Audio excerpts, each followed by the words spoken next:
We are joined by Sherpa for India, G20, Amitabh Kant. And so my first question is regarding what is going to be the key points that Prime Minister Modi may be highlighting during his visit to G20. The key point that the Prime Minister will highlight will obviously be the theme of India, that is one earth, one family, one future.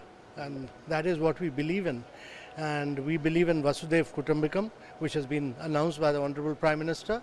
There's been a huge number of crises which are confronting the world in terms of geopolitics, in terms of breakdown of global supply chain, in terms of people going behind in poverty, in education. The SDGs have been impacted. This climate crisis, huge. So this is a moment when the world needs to come together as one family. And as the Honorable Prime Minister has already said, that our objective is that there has to be unity in diversity. We come from the same cosmos, all of us. All of us need to work together to ensure that the citizens of the world are able to grow and progress. Sir, you have been Sherpa and you must be going, having a lot of discussion on various aspects from your counterparts across the G20 nations. There has been multiple differences and conflicts going on in between the member countries. Russia, President Putin is not participating because of the ongoing conflict. Taiwan is another flashpoint between US and China. How do you see this G20's multilateralism as an institution going forward? Because next year is going to be challenging for you because if such confrontations continue, it will be challenging. No, multilateralism is the key, because if you have to provide a solution to the citizens of the world to many challenges which the world is confronted with, multilateralism is the answer. A crisis in one part of the world has implication on other parts of the world. As the COVID has shown, COVID in one part has huge implications in the other part. Global debt in one part, if economies start collapsing, then it has huge implications in the global economy. And similarly, a poor person in one part of the world has huge implications on growth in other parts of the world. And therefore, the whole world is interconnected. We are all part of a global supply chain, and therefore all these issues require multilateralism, and we need everybody to work together, and that is what has been the attempt here in G20. Now G20 is important because it's not like United Nations where there are 186 countries. It's not like G7 where there are 7 rich countries. It comprises of both the emerging markets and the developed world. And therefore, what is happening in the world is that the GDP of emerging markets is growing and expanding. The developing world is stagnant. And therefore, putting all of them together really provides an answer and a solution to the many of the challenges of the world. Sir, my question is, when G20 was actually conceived, it was most for this prosperity and economic values and all those policies. But now in the last 2 decades, the challenges in front of the world has changed, from the climate crisis to the pandemic situation to multiple military conflict that we are seeing. India is part of Troika, so must be the part of multiple discussions also. So how do you see India's role next year onwards?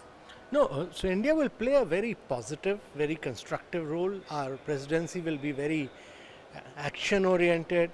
It'll be positive. It'll be very optimism we'll try and bring in. That is what we envisage. Our objective is that in the midst of all this upheaval and chaos, we are the largest growing economy in the world. We've done a huge amount of digital transformation.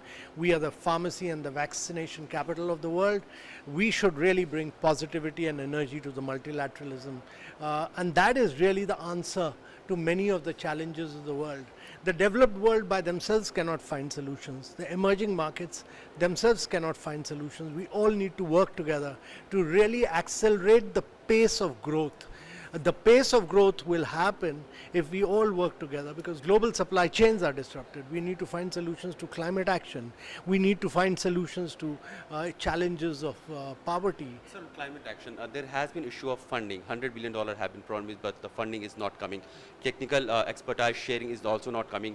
While we see the kind of effort and the unity among Western powers against Russia, they have almost supplied $100 billion worth of aid, monetary assistance and arms. So is there lack of unanimity about the climate change, whether it is actually an existential crisis, or why people are not coming forward with the funding? See, climate justice demands that the developed world accounts and pays for the commitment it had made in 2009 at Copenhagen to pay $100 billion a year. This is necessary because the developing world is not responsible for carbonizing. A country like India accounts for only 1.5% of the total carbon space available at 1.5 degree. So the principle of climate justice was accepted because the developed world have grown and advanced by carbonizing the world.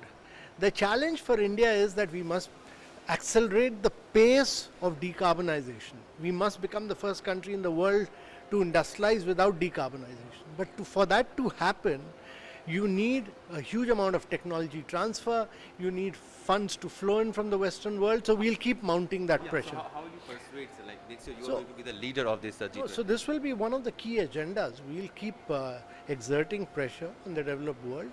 We strongly believe that the developed world has come around to realizing that the multilateral developmental institutions need to be realtered to provide for credit enhancement, blended finance, first loss guarantees. Their role needs to change. All these are key issues which will be discussed and debated during our presidency. My last question is, there are multiple platforms when Prime Minister visits, and there are 20 leaders who are going to be here. There are going to be several bilaterals also. If you could just give us some idea about the engagements that Prime Minister is going to have over the 3 days of his stay in Bali.